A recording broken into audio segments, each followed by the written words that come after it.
Happy Pride Month, friends and lovers. It is a muy caliente, so exciting, angsty coming of age episode that we have. We love you, Seth, Jamal. Thank you so much for joining us. This week's Quid promo is brought to you by the Thanks for Coming podcast. Take the promo away. Well, hello, America, and thanks for coming. My name's Seth. What's yours? Hey, it's Jamal. And Stony. Have you ever had Drag Race withdrawal? You know the symptoms. Not enough glitter, eyelashes not staying glued down, and that red itchy rash that just won't go away. You should see a doctor for that. And the only prescription for your blues is more Thanks for Coming, the most magically gay podcast. With at least 150 podcasts, 7 seasons of Drag Race coverage under our belt, and topical queer discussions, there's a little bit for everyone here. That's right. We're even featured on Cosmopolitan's list of top 7 RuPaul's Drag Race podcasts that spill the hottest tea. Join us every week as we bring you a fun recap of the latest episode of whatever season we're covering. It'll make you feel like you're back on the couch discussing the latest episode of Drag Race with all your friends. Stop by thanksforcomingpodcast.com for links to listen on your platform of choice, links to all of our social media and recent happenings. Oh, what are you waiting for? Go check us out, Hanny. Thanks for coming, a RuPaul's Drag Race podcast.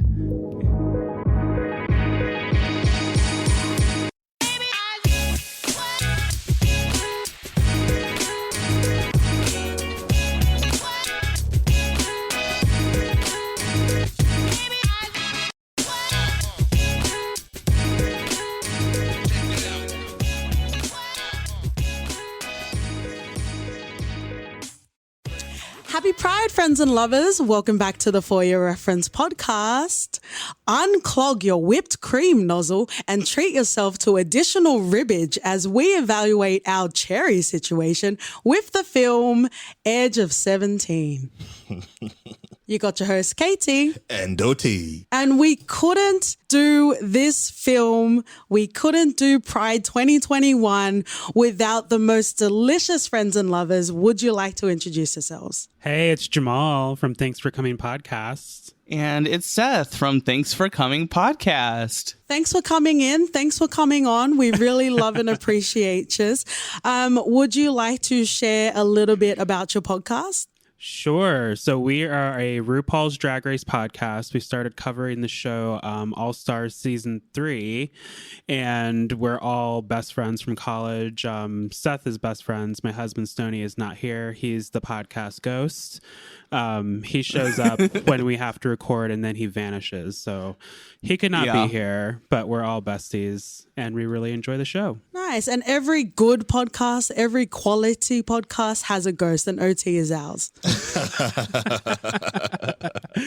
Thanks so much for coming onto the podcast. You would have heard in the space-time continuum, I did join them about a month ago to recap Drag Race Down Under, and then I stopped fucking watching it for obvious reasons. Oh, man. It's been rough. It's been rough on the Down Under streets. It sure has. It made me laugh so much that KT was just like, you know what? I'm just not even watching this show anymore. Threw in the towel, honey. Oh, yeah. Drag Race España is where it's at for me currently at the moment. Oh, yeah. Mm-hmm. Mm-hmm. All right. Well, let's get into general stats and information in regards to this film. This film was released in June of 1998 at the New York Lesbian, Gay, Bisexual and Transgender Film Festival. If you have been listening to our Pride Month specific episodes, you would have listened to Rafiki from last year that actually won the award in 2018. Oh. Very cute. Very nice. So the film premiered there as well as the Sundance Film Festival in January 1999 and getting a limited release in June of 1999. We have director David Morton, writers Todd Stevens, who I'm starting to learn has a whole great filmography that I'll need to add to the list, like an American Pie type one. Is it like another gay movie? Is that what it's called? Yes. Yeah. In my learned Wikipedia research, correct. Well, and the fun part too is that in those movies they do kind of parody a couple of the scenes from this movie. Oh, nice. Yeah, there are some like crossover, and then there are some actors that show up in there as well, which is very cute. We love a reference or two if you're nasty. Oh yeah. The film had an estimated budget of $700,000 and a worldwide gross of $871 and $759,000. In regards to the cast, we have Chris Stafford, Tina Holmes, as well as Anderson Gabrick. Okay. Oh yeah. Welcome, friends and lovers. If you have just stepped off of the runway of Thanks for Coming podcast, we love and welcome you.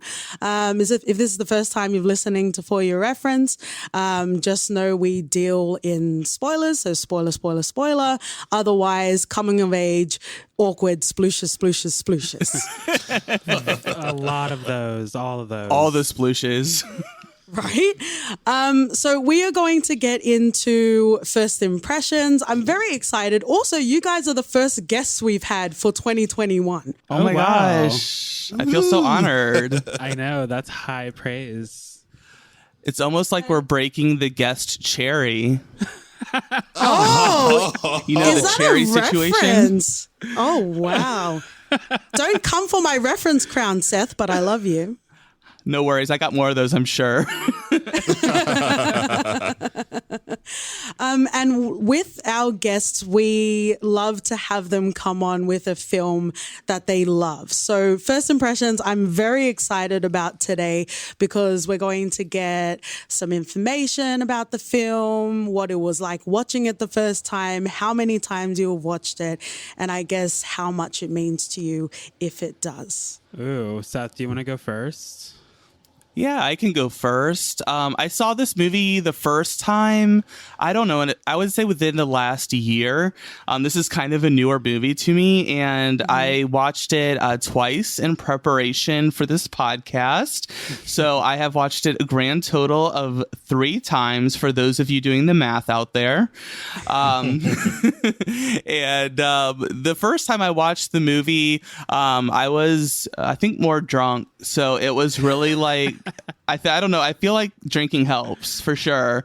But yeah, no, I really remember the first time seeing it. I was just like, wow, this is so like universally like the gay experience, I feel like, especially for people around our age that were growing up in the 90s. So I know the movie's set in the 80s, but I feel like there's still like, you know, that's the 80s, 90s sort of thing is very similar for the gay experience. I thought it was a really great movie. I found myself relating a lot to our main character, our protagonist, and yeah. So that's kind of my experience with the movie. I really enjoyed it a lot.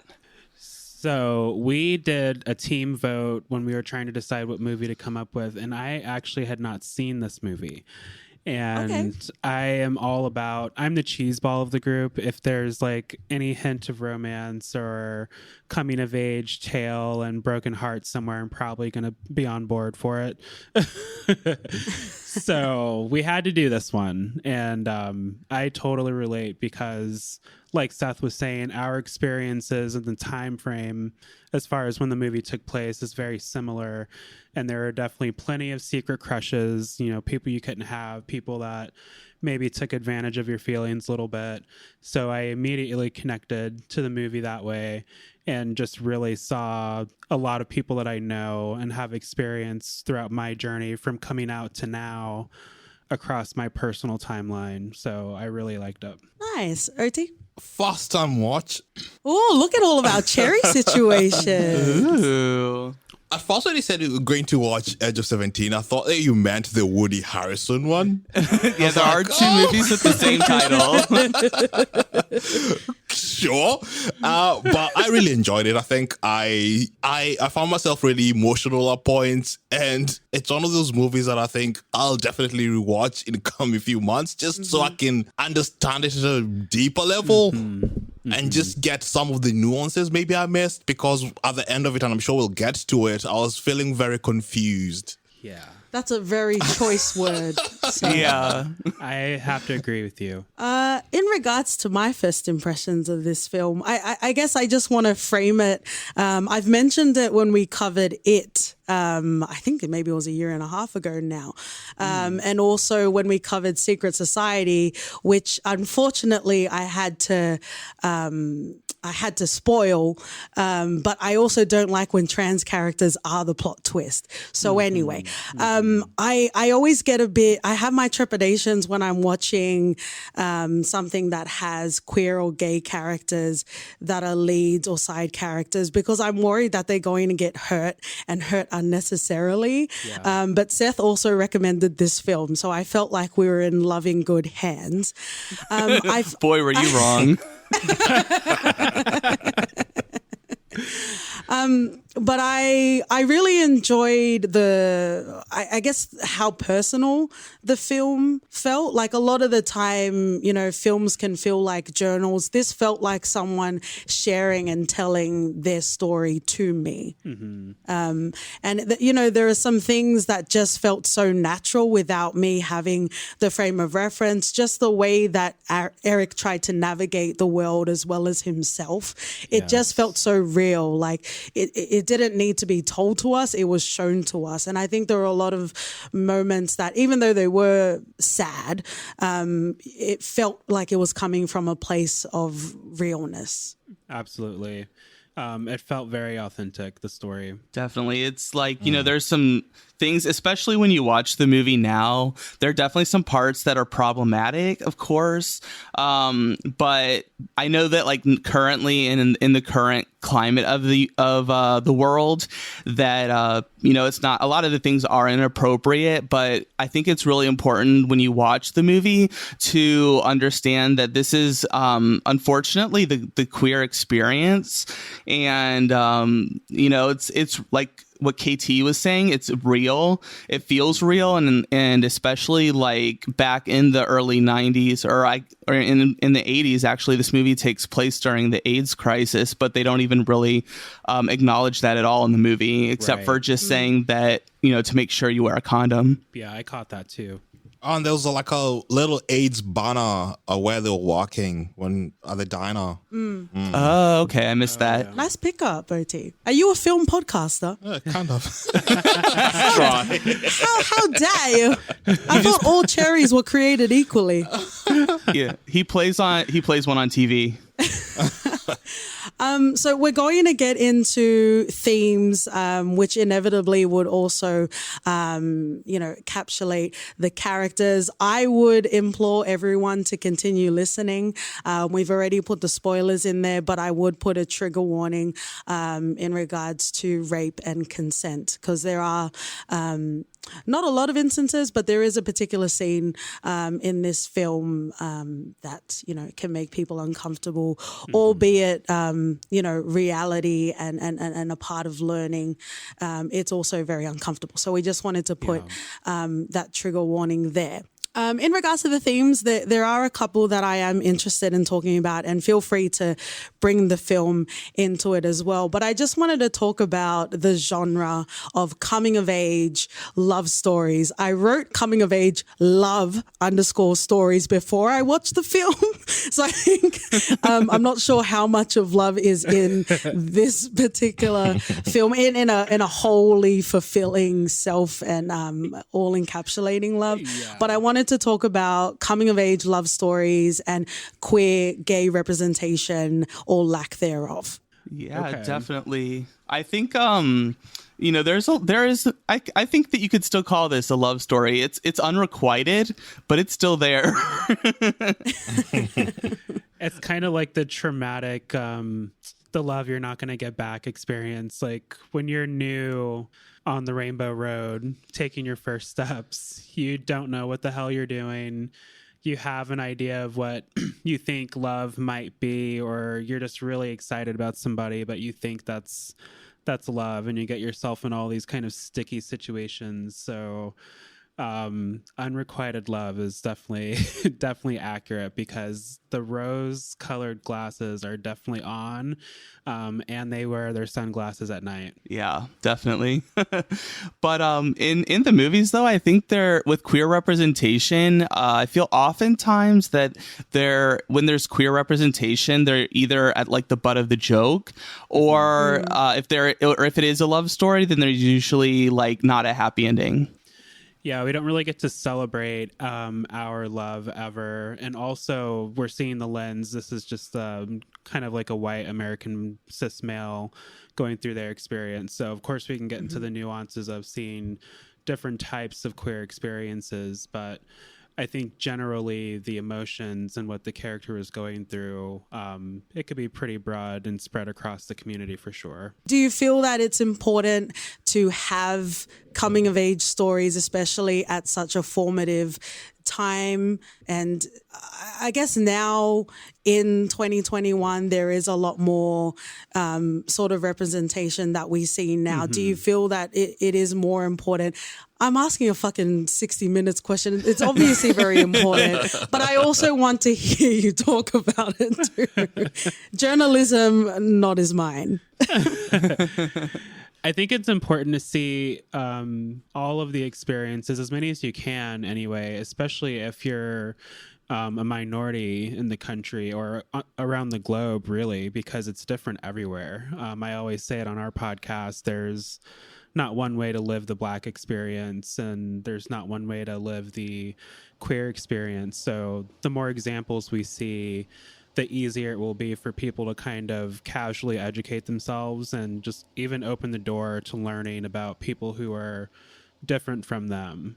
I think it's huge and it matters. Yeah, I think queer representation is just so important. I mean, to me, like, it's kind of crazy that there were like gay movies in the 90s. Like, granted, this was like not a major motion picture box office, release or anything like that. But I think that this is definitely like the temperature of where being gay was, what it was like being gay at that time. So yeah, I think it's really important. And of course, we're getting a lot more representation in movies nowadays. There's Moonlight, Yes. Love, Simon, God's Noah's Own Ark. Country, Steven's Universe. Yeah, Steven Universe. Looking on HBO. We're Here. We're Here. Yeah, all the stuff. The work is never done. No, it's never done. And it's great that we're having more representation now because, back like when this movie was released, there was not a lot of representation.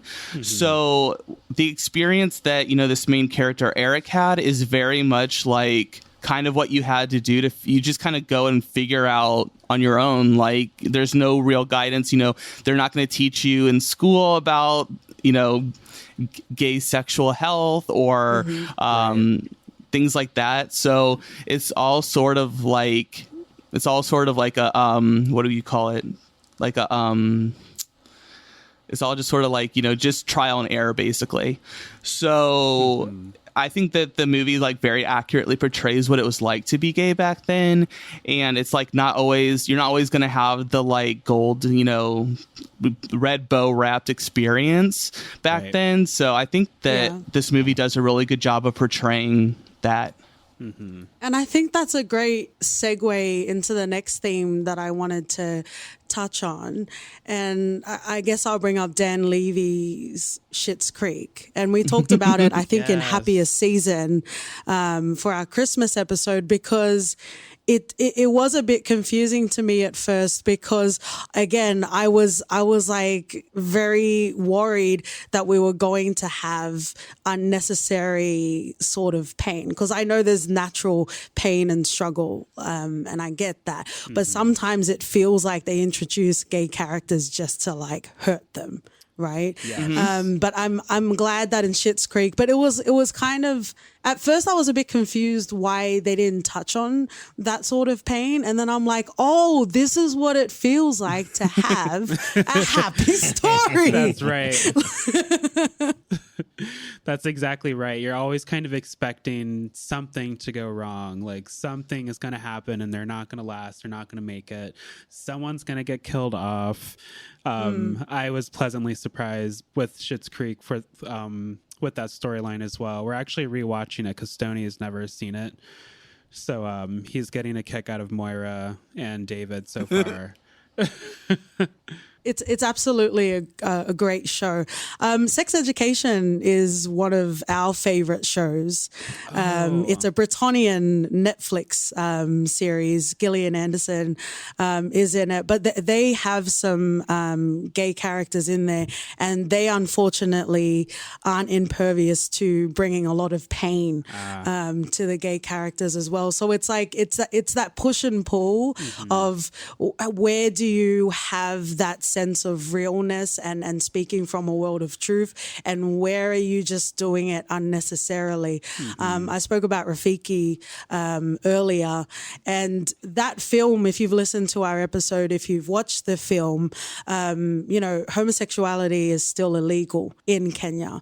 And the film that came out in 2018, the reason why it was banned, aside from it being illegal, the reason why it was banned in Kenya was because Wanuri, the director, refused to give a cautionary negative ending to the film. She wanted it to be hopeful. Wow. Yeah, which is sad to think about. The only way the Kenyan government would sort of accept this story to be aired is if it had some like cautionary tale of, oh, you can't be queer or anything like that because what? It's ridiculous. And it's really just good to show that, when you're speaking about the sort of importance of telling the story, because there's places in the world where it could be like really, really hard. In Kenya specifically, you can imagine.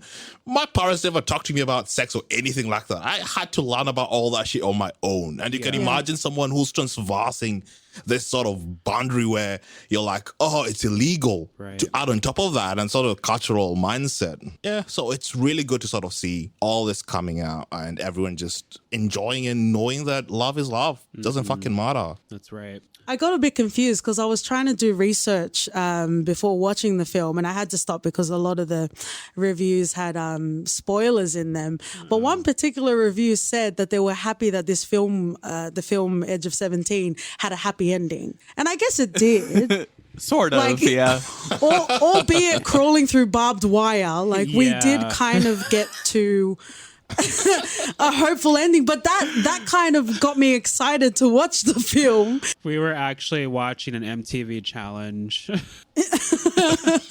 that we were trying to get to it. So I guess in regards to this particular theme, film is a vessel for the human experience. And I'm glad that we get to see, more varied stories, more voices, no longer being silenced, or at least being given, more of a platform to share stories. Yes. So it is important, and you want to feel that pain, but it's similar to, a lot of TV shows and movies that focus on Black trauma. But there is the balance of pure Black joy as well. So at least there's a balance of that. So hopefully we can start to see more of a balance in regards to queer stories. More Schitt's Creek, essentially. Yeah, and Insecure is a good example of what you were just talking about. It's just people living life that happen to be Black. They talk about Black issues, but it's not the trauma is not the focus of the show, and it's just so joyful. I don't know how I find time to do the podcast and handle our Twitters if we're not an Issa Rae Stan account. Let's get into the film.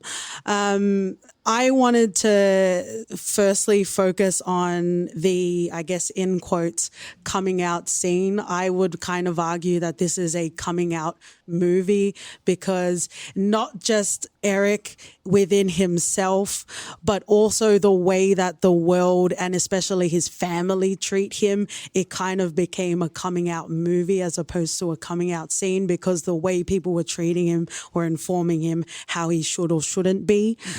But I do want to focus on the coming out scene in Edge of 17. I have to agree with you, and I feel like it was like a coming out movie because where the film is very accurate in my view is when you're coming out, it's not like an exact science. Myself, for example, when I came out, I waited until I had left for college. So I emailed like my VIPs, my good friends, and then I called my immediate family and told them to spill the beans. So if I were let the allies do the work, Jamal. that's right. I put them to work. It's like I can't stress for y'all. I got myself to worry about. But if you're still living at home, there's landmines everywhere, especially if you're coming up in a space that's religious, or they're just gonna be, they're gonna be against it. I didn't come out at a younger age because I knew I would probably have issues with people saying I didn't know what I was talking about. So the coming out scene, it felt real to me. It felt kind of like reliving that kind of rolling the dice feeling. You don't know how it's going to go. That's a very real and scary feeling. Yeah, most definitely. I thought that the coming out scene was pretty, I think it was pretty realistic because, I feel like a lot of times, especially in the more modern movies, it's like someone comes out and it's like, oh yeah, I accept you right away sort of thing. But it's nice to be able to see the other side so it's actually more of a realistic experience because the mom's I don't think she doesn't. I mean, of course she loves her son. I think she's just kind of she's trying to come to terms. Yeah, she's caught off guard. In the 80s, this is a very time where people weren't as open about being gay and things like that. So I think that the mom was just kind of she said it. She was like, I don't know how to handle this. And so it's not, she wasn't like, I don't love you. It's just it's going to be a road of to her coming around, I think. And people are afraid of what they don't know. So it's by default, the defenses go up until either they have time to process, or sadly we hear so many stories of people just getting thrown out. It's interesting you say what she doesn't understand, but it's also what people will think. I think that had a lot to do with it, because I think one of the earlier scenes when he was coming home late, she was like, where were you? What do you think people are going to think? And I think that's where Eric was like, what, that people will think I'm gay? And I think that was part of the moments that informed Eric, oh, so it's not okay potentially for me to say it right now. She's not ready to hear this. Oh, yeah. Right. Because I feel too... Huge. Yeah, because I think that's another key thing, too, is what you hear when you're growing up. So like you said, in Eric's case, the mom is kind of informing him, it's not accepted to be gay. So then he's trying to sort of fight it because he wants to be accepted, because I think that's just kind of how we are as humans. Yeah. I think humans just want to be accepted and loved and things like that. So I really think that, it's important to be growing up in a good household so that you don't have to hear things like that. And I'm trying to remember my childhood. I don't really think I remember hearing anything too negative towards gay people or anything like that. But I think it's still scary to come out, even if you don't hear that kind of thing, because it's you never know how your, family or whoever you're coming out to will react. And so it's a complicated situation. One of the one of the emotional, but I would say happy emotional moments in this film, and I guess it's because I can kind of relate in this way, was when the dad, and I think there's something about fathers being vulnerable that hits on levels that no cinematographer or a writer or director could ever portray. But there is a moment later at night where the dad comes to Eric and he's really just being very vulnerable and saying, hey, the business hasn't been going very well for the past couple of years. And it's one of those, without saying I love you, he talks about how we're going to work hard, don't worry, you will go to New York, and mom's also going to get a job as well for that. And it's if ever, love is so multi-layered and it's so complex. And unfortunately, in many cases, especially in this film, it is conditional because when we had that moment, like Oti and I were both feeling very emotional because at least on that level, we did have that moment of resonance. But I was like, okay, so we can see and there's evidence that they really love Eric, but will they still love him when the eventual coming out comes out?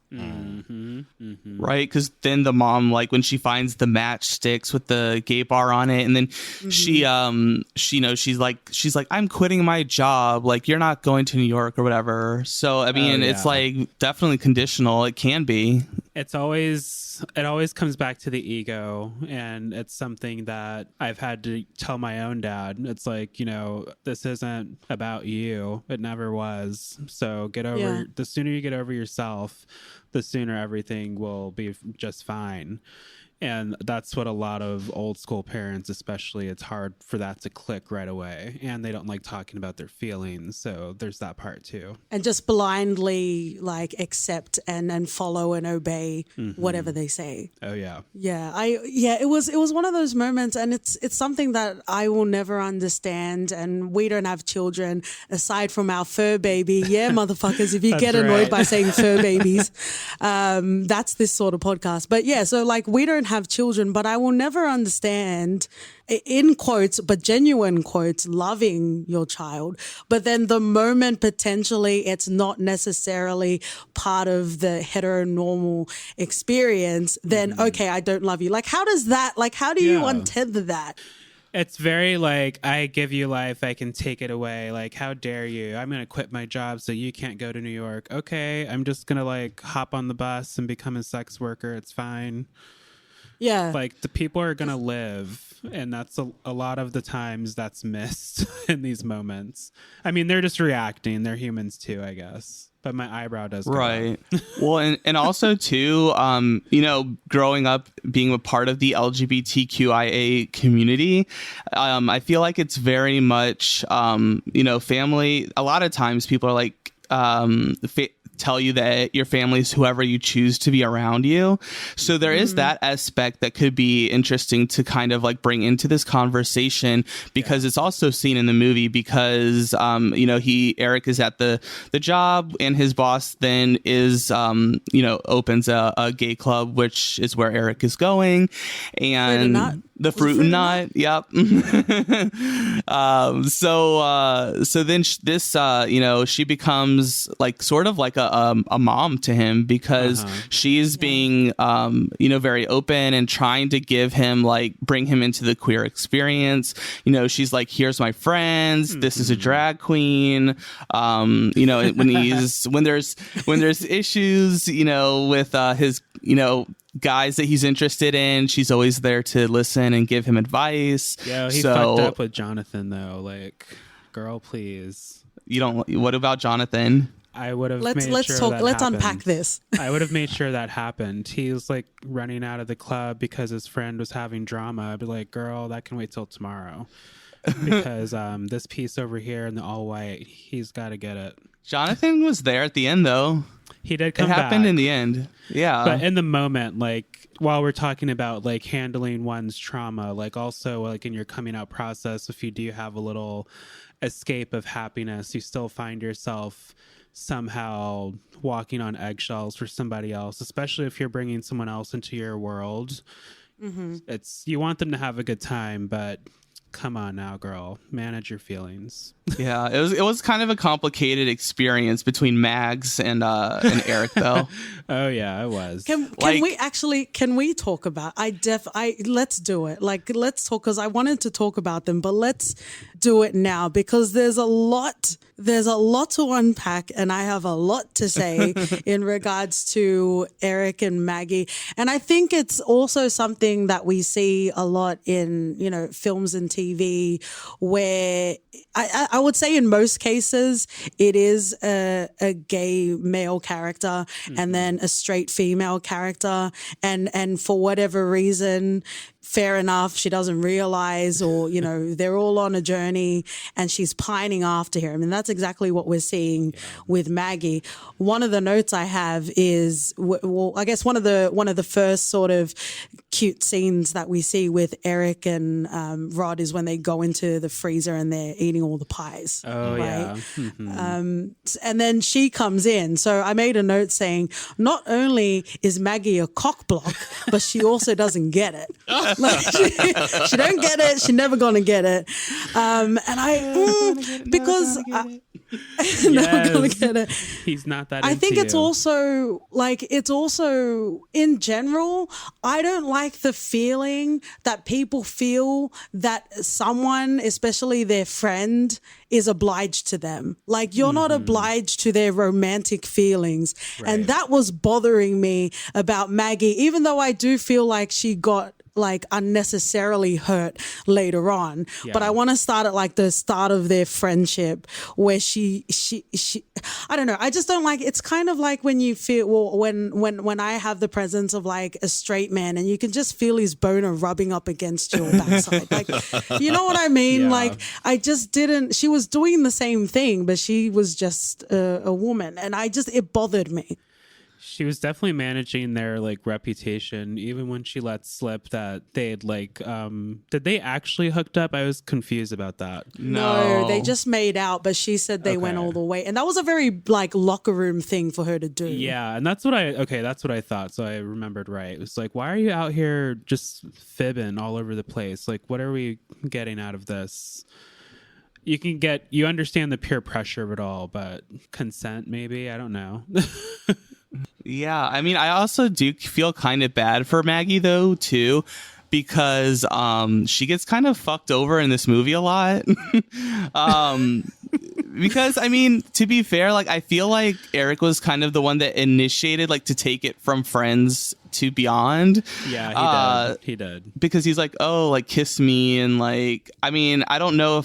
I guess I don't know their friendship, but like, I guess in one sense you could say, oh, well, she's kind of like, you know, taking this really like seriously for just a kiss, but at the same time, like, you know, she's like, oh, like Eric really likes me, like I like him, so this is like starting our relationship or whatever. She definitely wanted to be like one of the cool kids too, though. Like, she didn't want to be the only one that was not doing the horizontal dance.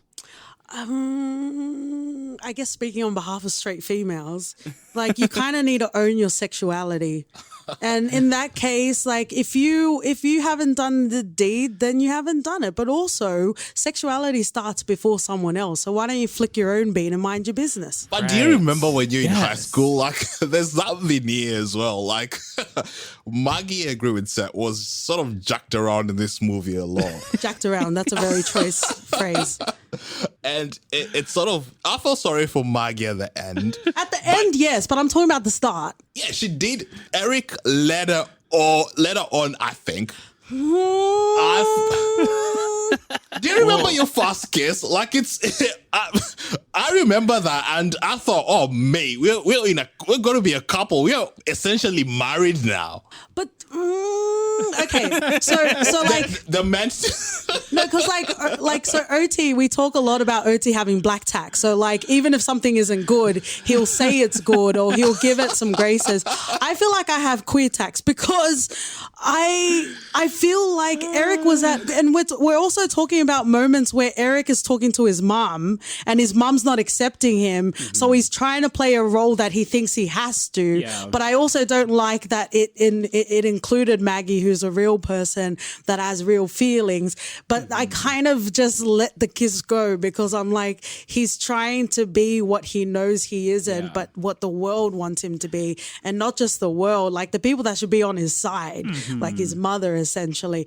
And I would say that's credit to the writing because it wasn't like he just randomly kissed her. There was that constant push-pull of him knowing who he was, but also trying to traverse what the world wanted, or his mum specifically in that example wanted him to be. So I'm not saying it was right for him to do that initially. I disagree with everything else that he did in regards to Maggie later, but I'm saying let's give some queer tax, like just at the start. start because he was trying to figure it out as well. Oh, yeah.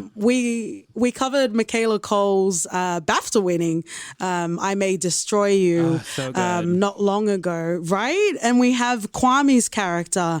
And I don't want to spoil it, but essentially Kwame goes through a very traumatic, very sad, it's a very sad, heartbreaking show, but so it fits the branding. Yeah. But he goes through a very sad moment. And there is a similar sort of situation in this film that I want to come to as well, which kind of weaves into Eric and Maggie's sort of relationship. But with Kwame and I May Destroy You, he knew who he was, but he also wanted to feel safe because there was a moment of losing control completely. Right.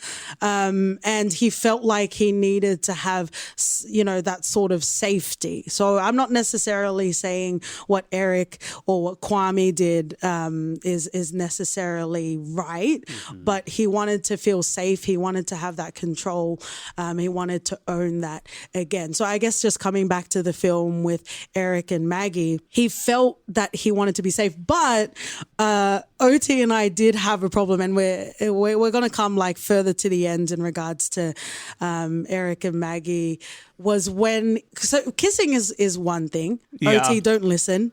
Kissing is still cheating. Kissing is one thing, but I say that cheating is very normal, but don't listen, OT.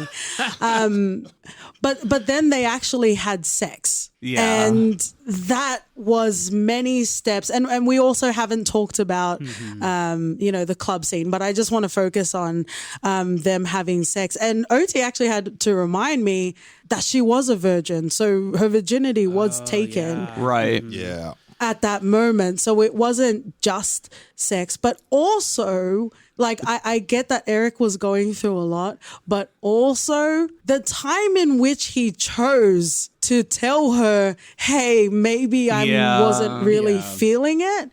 Like It was so post-coital, like you're never more vulnerable after sex. Like that's the most vulnerable you could ever be. And it's, I don't know, because we're navigating vulnerabilities on Eric's side as well as Maggie. And I think at that moment, Eric decided he was more important than her in that situation, even though we said that he initiated the kissing as well as having sex. Yeah. But also Maggie manifested that. She did. She said that he took her virginity, that they had sex. So Oh, no, she did not. that's the only thing I'll say about that. I'm out. Yeah. But that's why I felt bad, especially because it's like the way I kind of like took their relationship was more towards the beginning, that Eric was trying to figure it out. Like, am I into women? Am I into men? Like, what's going on here? Because like he says when he comes out to her, he's like, I don't know what the fuck I am.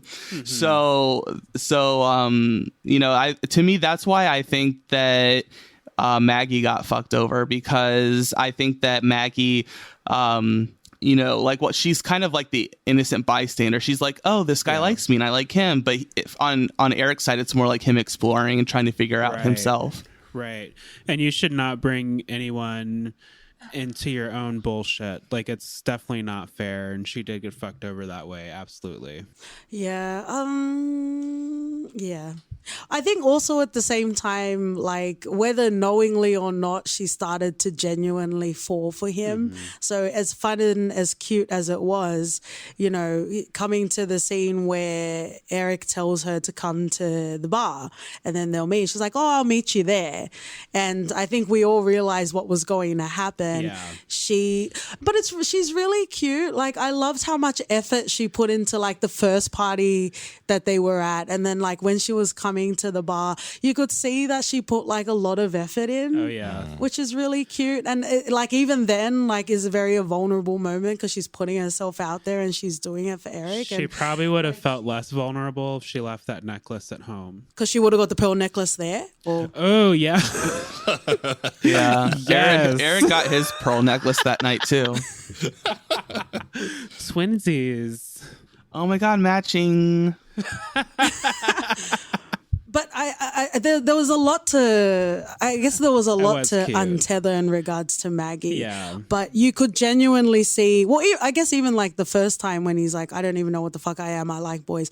But when she was seeing, Eric kissing a guy, it wasn't necessarily the fact that he was kissing a guy, in my opinion. It was the fact that she grew to love him and she's seeing him be with someone. I kid you not. This happened. This happened to me in high school. I had no idea. One of my good friends had a pretty decent sized crush on me. Like we would go to her house and she would like cook me breakfast for lunch, and I just was clueless. She did not care about band, but she wanted trumpet lessons from me. And then I come out like 3 weeks into college, and it's like her senior year in high school, and everyone's like, damn, Jamal's gay. How do you feel? Tea has been spilled. We still talk to this day, but that took me back when I think about their relationship, Eric and Mags. Well, I'm glad it's gotten to a point where you can like joke about it now. Oh, like, yeah. she's not sitting there unrequited after all these years still. Yeah, she's not dealing with her ignorant bro friends teasing her in the hallway.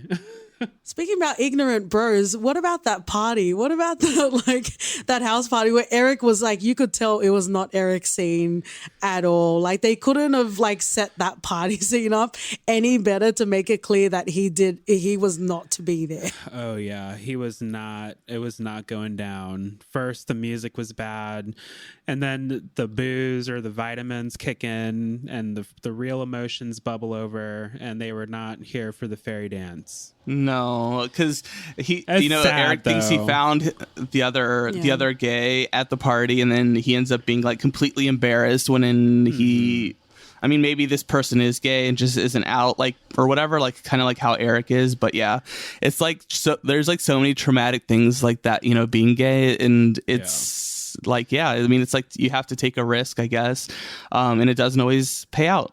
Yeah, that's totally the symbolism here, because that's just everyday life, whether it's walking into the office and someone clocking you or having something ignorant to think or say. Like, this moment happens daily. Yeah, because as he started to dance, I was really enjoying it. And then I was realizing what might like start to unfold. Yep. And I was like shouting at the screen. I'm like, don't be mean. Let him dance. I know. That scene's also uncomfortable to watch. It is. It's there's a lot in this film, and I think, well, would you guys say that there were any like happy or maybe just like moments of levity?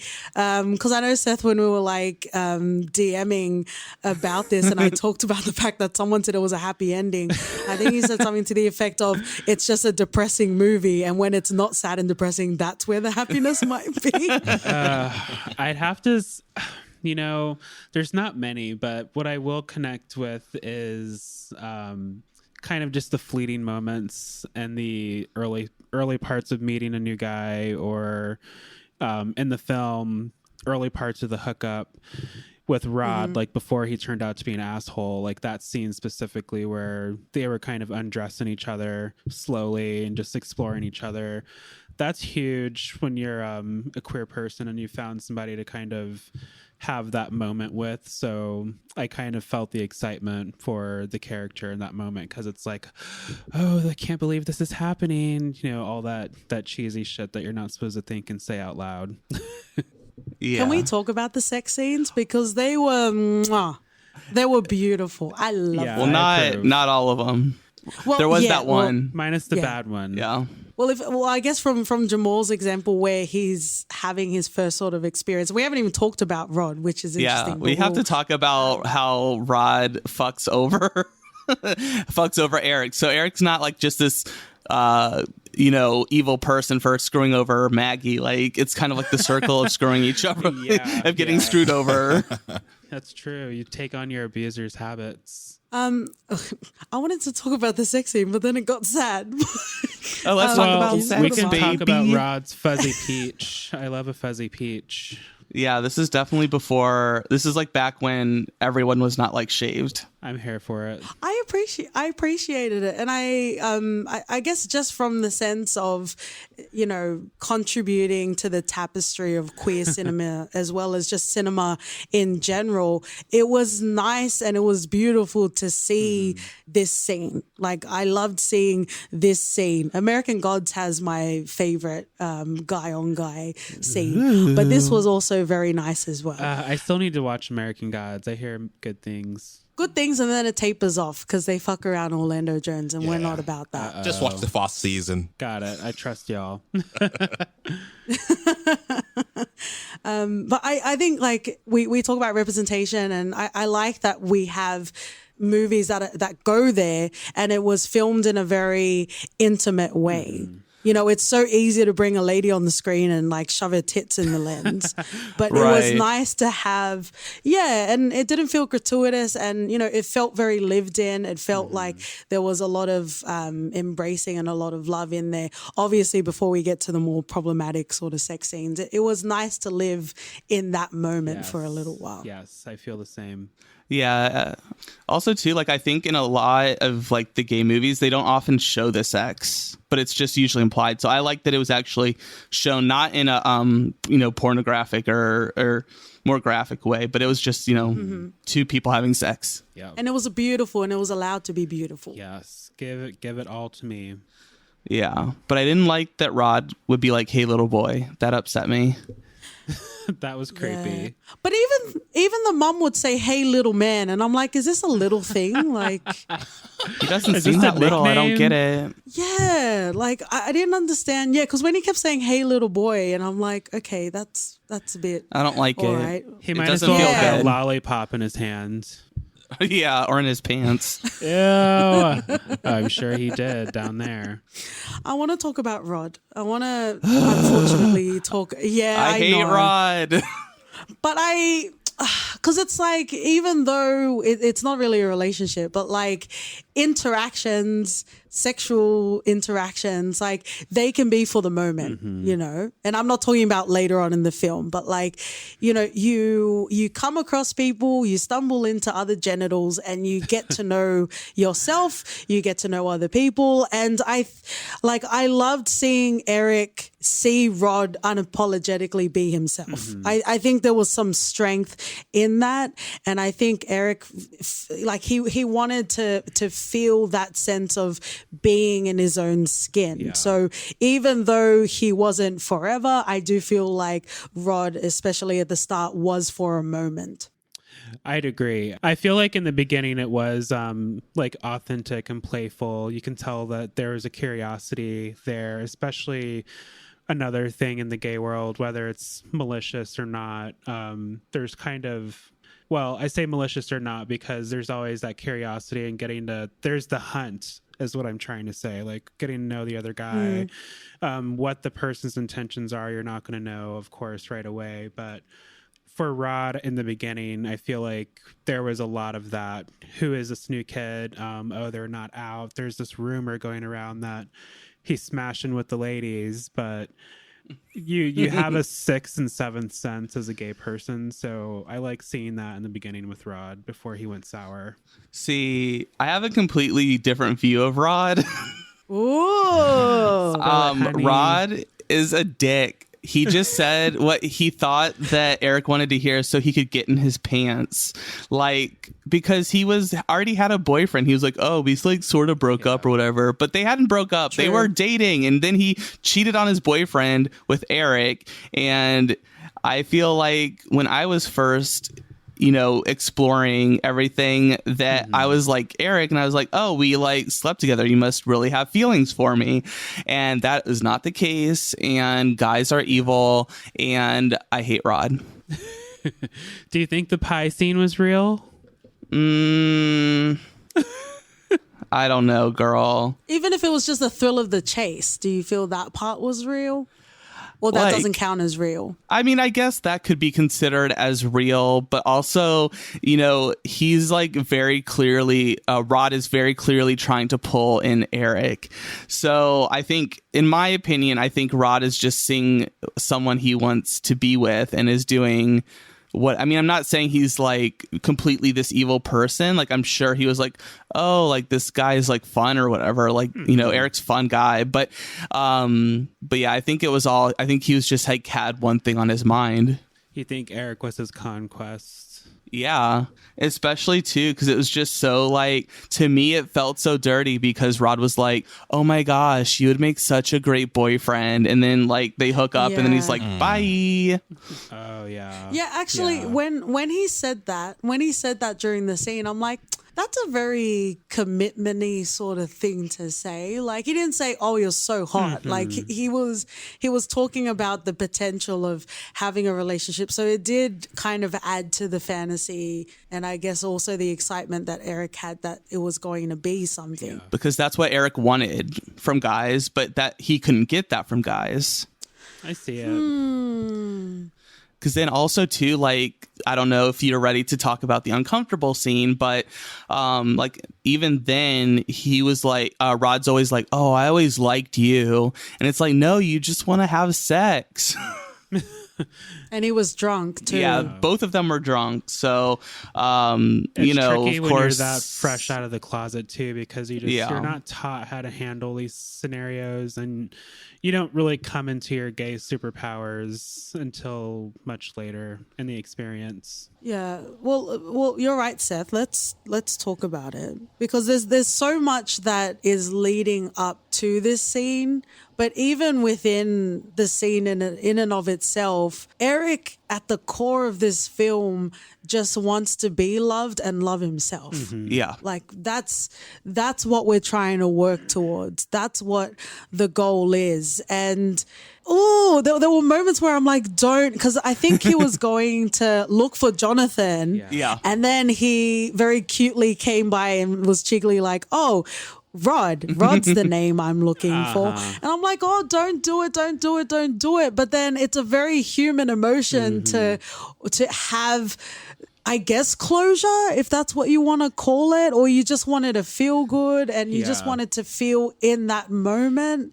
It was a lot, right? And as much as I was getting like, I was getting really tense, and I'm like, oh, don't go there. He was going to go there, and he did. But I think Eric was sort of feeling lost, so he just wanted to like, he wanted to be around someone that would give him affection. And it was a sense of familiarity there already. So that trap of the comfort.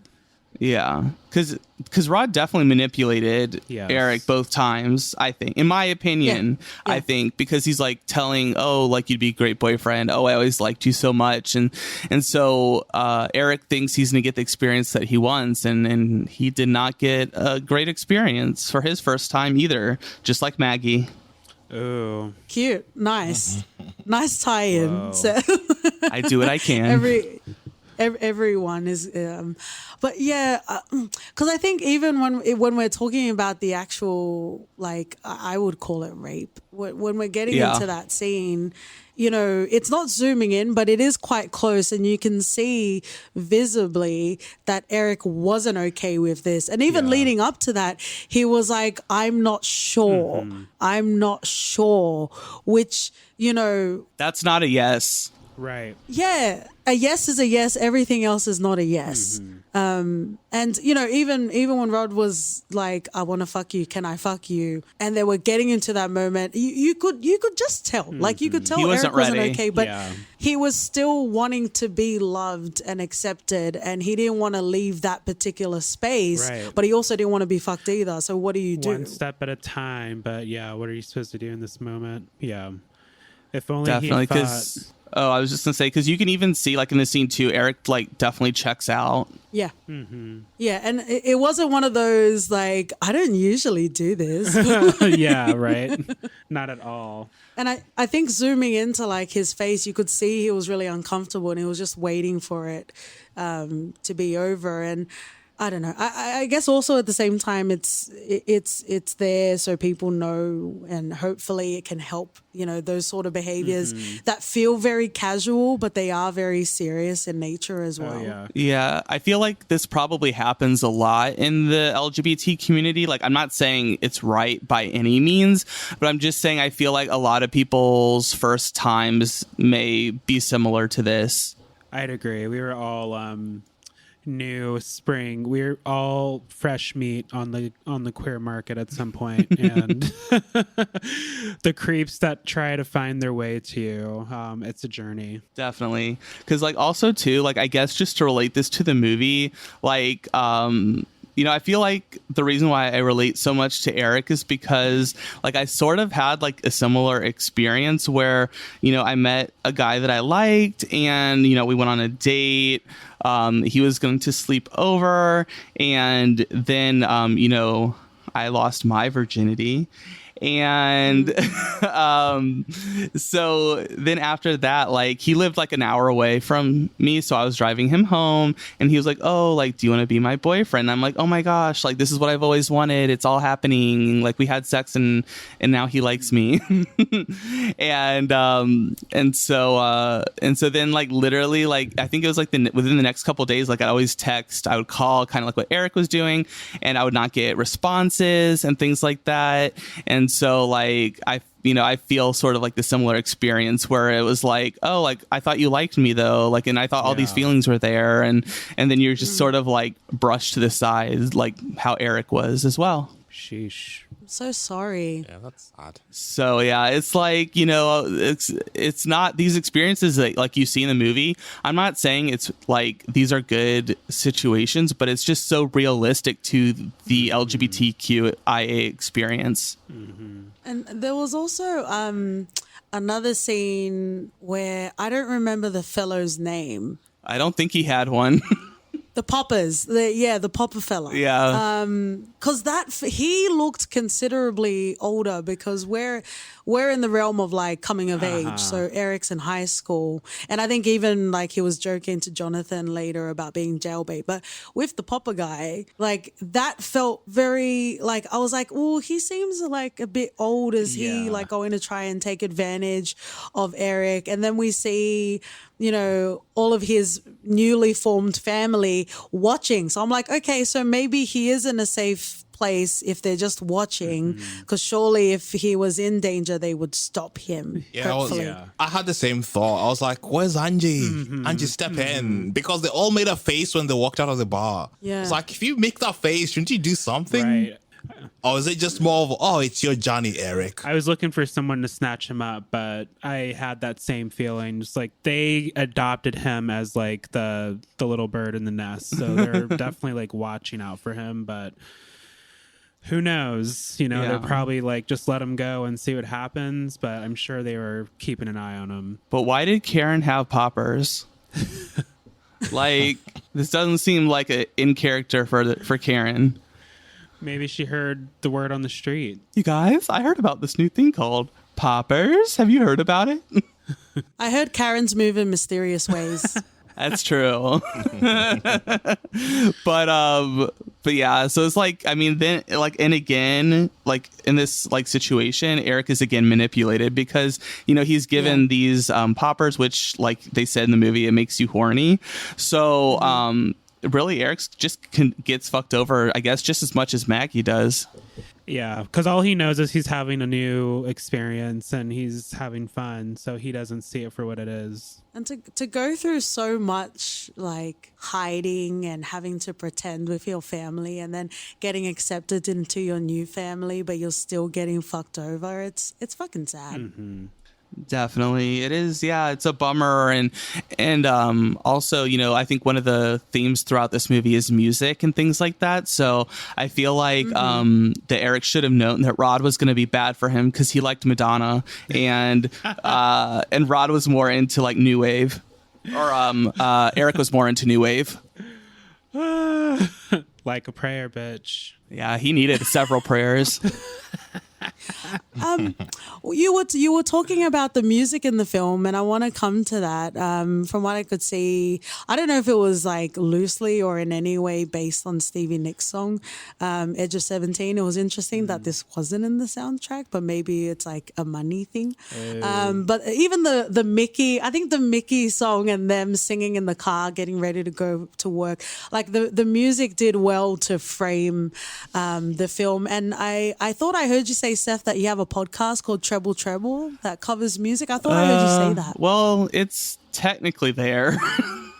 Well, they exist. It like exists. The episodes are out. Yes. Yes. I don't know if it will continue, but there is one season of Treble Treble podcast, and it's about it's like an album each episode, and I kind of talk about the like history behind the album, but then also interpret it through a queer lens as well. Yeah, it's fun.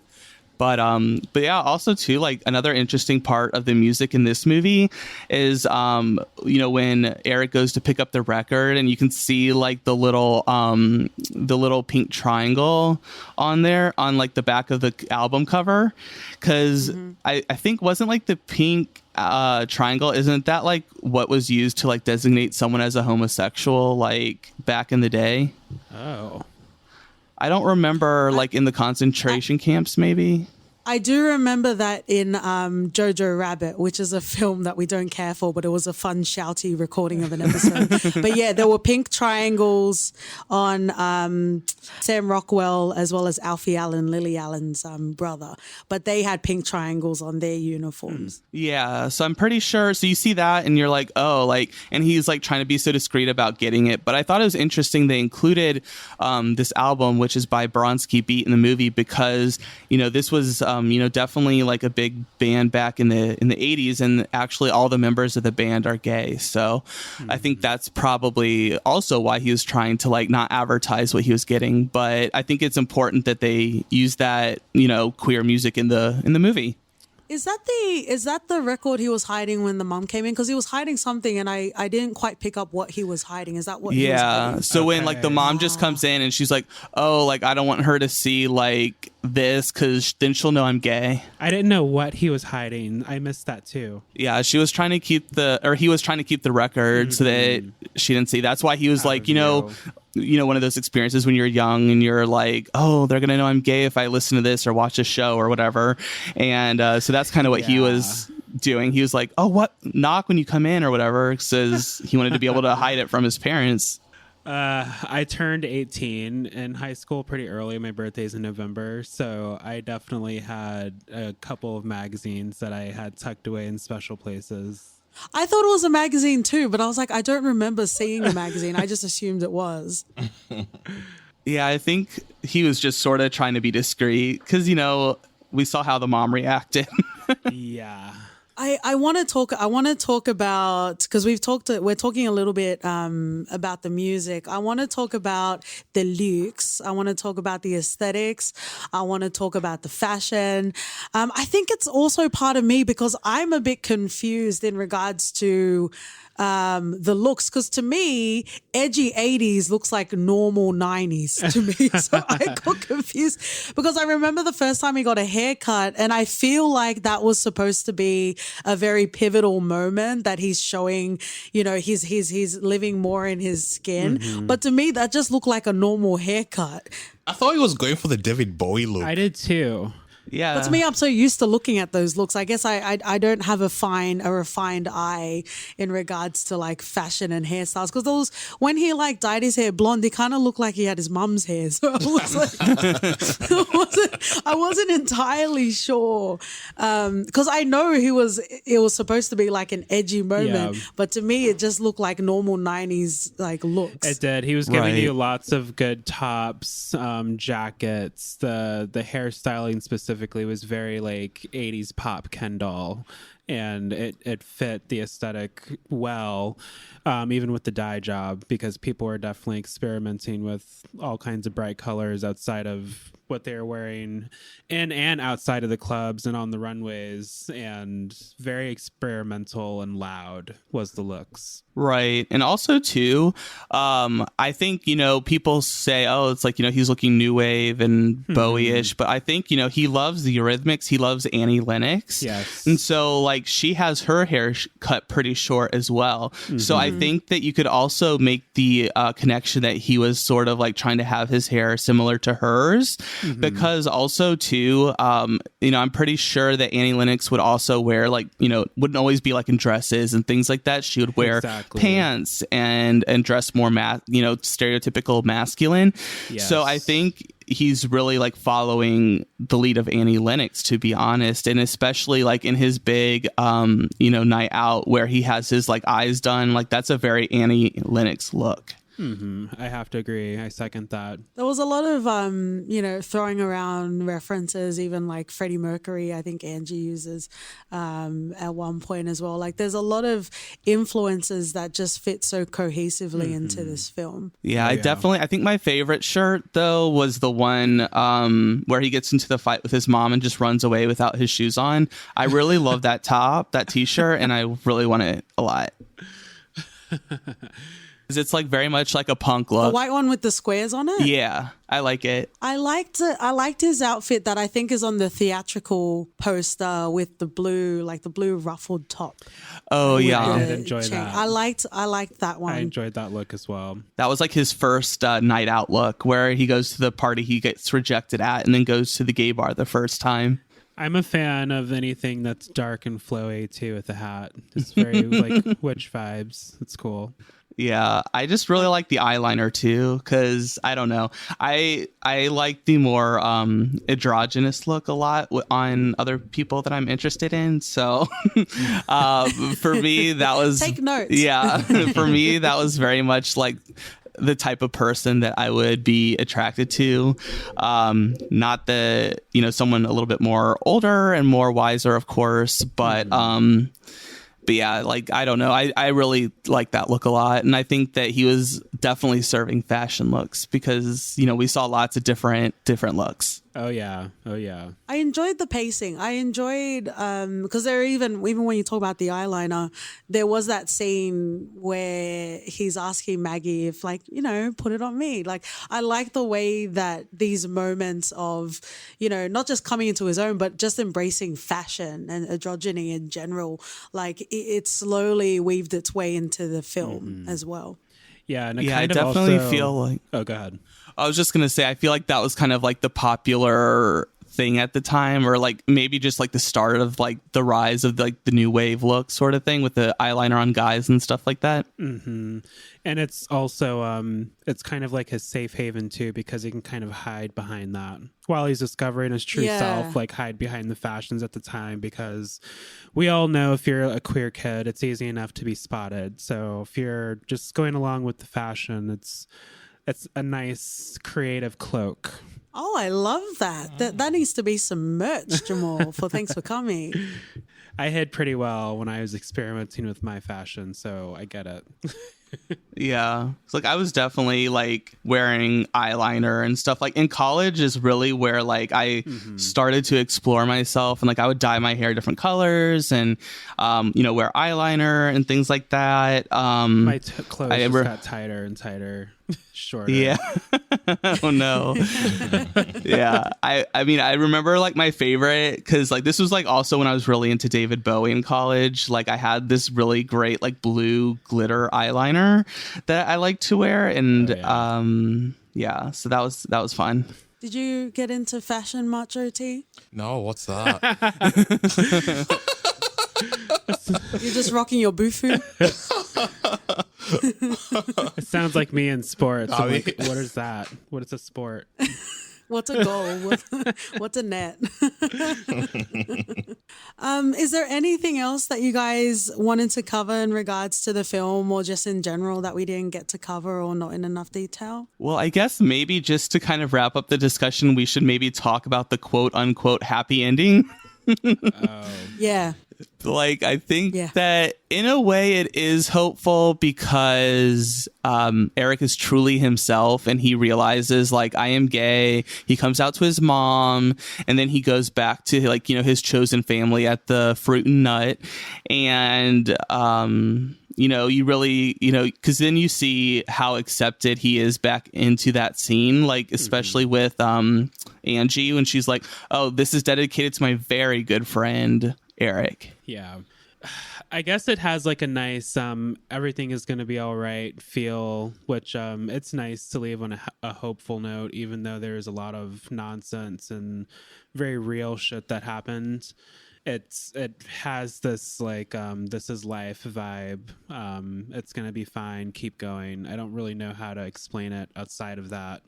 Because of the way it ended, you just assume that this kid is going to be okay because he's got his chosen family and he's had some lessons. So obviously he's going to do better, right? One can hope. What did you think about the ending, OT? And do you think it was happy? It was happy in the fact that he found himself and he was comfortable with himself.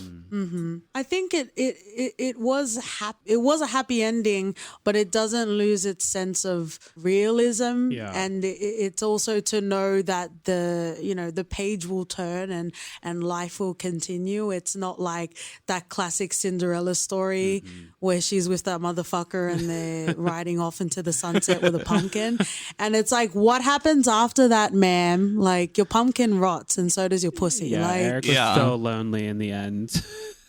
yeah, but I liked the ending in this film because things were going to continue to happen after this film. And unfortunately, even though there were a lot of sad moments in this film, that he was going to have the support network and the resources and, you know, that sense of self to hopefully be able to get through with that, because life is going to be hard and you know, it will continue to be hard for Eric through his life. And that is very sad, but also it's very real as well. Yeah, but we live in moments. And in that moment, he was happy. You know, he Yeah. had Angie and the friends. So Well, that's as much as we can take in life. he also gets Jonathan too. Oh yeah, At the very Jonathan comes end. back.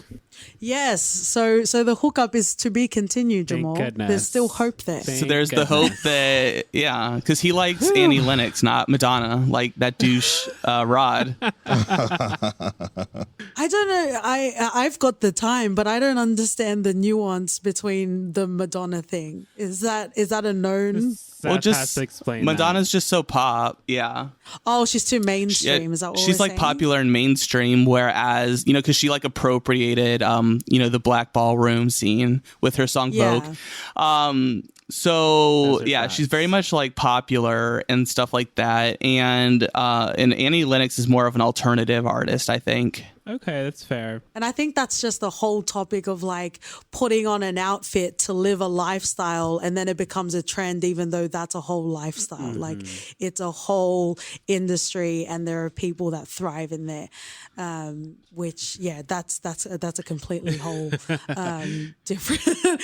that's a completely different topic. But thank you so much for bringing this film today, and thank you so much. I don't want to say thanks for coming because Thanks for coming. it's so annoying. coming. Yeah.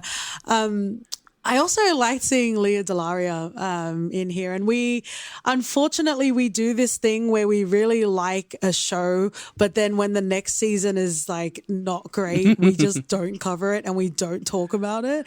And Orange is the New Black is kind of one of those shows, Yeah. Definitely. but we did at a time Yeah. really enjoy it.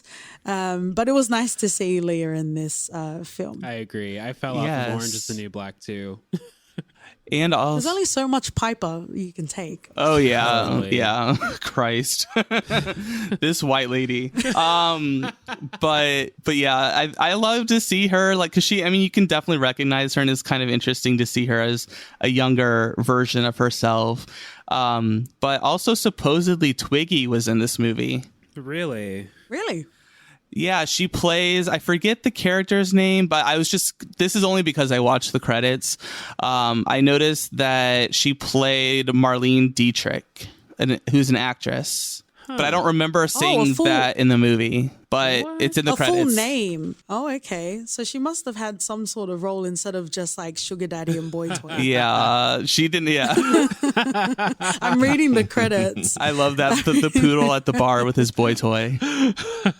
That's accurate. Yeah. I liked the stage name Miss Anita Man. I don't know if she's an actual queen, but I enjoyed that. I like that too. Yeah, definitely relate.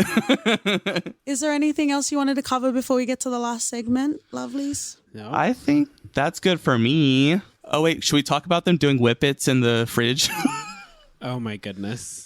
What's a whippet? I'm only aware of like the small greyhound version of a whippet. Oh, it's when they were in the fridge and they were like sucking on the gas in the whipped cream canister to get high. Oh yes, I recall that. What comments, thoughts, feelings? I just wanted to bring that up because I feel like it's such a product of its time. But yeah, gotta love whippets. Isn't that kind of like straight poppers? I don't know. You could ask like Allison from what's that show?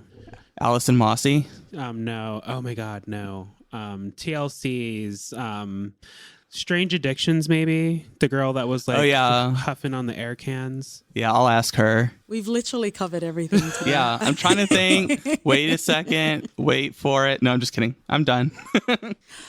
So thank you again so much for joining us. We're going to finish off in a segment we call For Your Reference. And this is where we recommend one either TV show or movie that would be strongly recommended after watching this film. Ooh, I have one. I have one too. You go first, Jamal. So this is a movie. It came out in '99. It's one that always sticks with me because it was one of the gay films I watched when I was still in the closet, and it made me kind of begin to have an idea of what romance might look like in my twisted head. But the movie is called Trick, and it has Tori Spelling in it. She plays a very bubbly and talkative fag hag. And the whole movie is just kind of like new queer love and the freshness of the adventure and making contact and connecting with the person. It's really sweet. Very cool. I would say for my reference that I would pick it's a fairly newer movie. I think it came out in 2017 and it's called God's Own Country. It's another story about like another sort of like gay coming of age love story where, you know, he lives, it's a boy who's just graduating high school. Every one of his friends are going off to college, but he's stuck at home. This is in England, I believe, taking care of his, helping on his parents' farm. So he is like gay and he sort of has like these hookups and stuff like that. But I think his dad's very overbearing and I think he's not comfortable sharing that with his dad, at least not at first. Yeah. And so it's sort of like that. And then they get another helper because the dad has like this health issue. And then these two boys kind of like have this tumultuous relationship.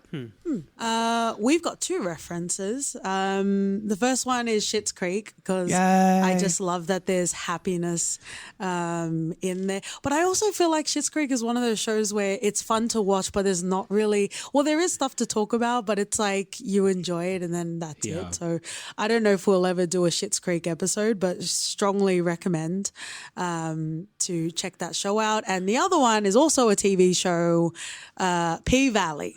Because we have Uncle Clifford and she is amazing. And obviously there are sad, very real moments that happen. But there's also a very beautiful sex scene in there with Uncle Clifford as well.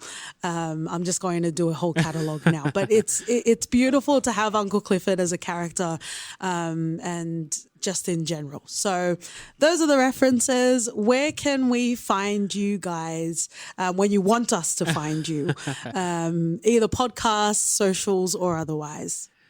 We are at TFC Pod on Twitter and Instagram. That's where we're the most active, probably more so on Twitter. We try to keep our Instagram alive. So show us some love there. I promise you there's content coming. My personal blog or myself is just Gaze in the Life on all social media. Yes. And you can also find more podcast stuff at thanksforcomingpodcast.com. And if you're really curious to explore the music podcast that I had once upon a time done, then you can go look at that. It's on Twitter and Instagram at Treble, Treble, Treble Podcast. Or I think it's actually at Treble Pod. And you can find that there. And you covered David Bowie on your Treble as well. Yeah, Jamal was actually on that episode. We talked about Ziggy Stardust and the rise of Ziggy Stardust and the Spiders from Mars. Yes. Strong recommend, friends and lovers. Thanks for coming. Have an amazing catalog in Cosmopolitan. They've interviewed Aja. Jamal has a great, amazing conversation that he has with his parents, which I believe we can find on your website, Gaze in the Life. Yes, it's on my website and my Instagram TV. Absolutely. I love you guys. Thank you so much for coming onto our podcast today. If you want to find all the bullshit I'm up to, because I'm the only one on the socials, on Twitter and Instagram, we're at For Your Ref Pod. Write us an email at hello@fypodcast.com. Yeah, where can we find fake OT? Fake OT and otherwise, make sure you leave an Apple rating and review for Thanks for Coming. Make sure you check them out. Make sure you follow them. And if you contribute to marketing of any corporations, stay the fuck out of Pride Month. Amen. And stay the fuck out of bills in government in America. We love you guys. Thank you so much. J.K. Rowling is the biggest Horcrux, and that is it. Fuck you, bitch. And we'll see you guys next week. See ya. Bye. Bye.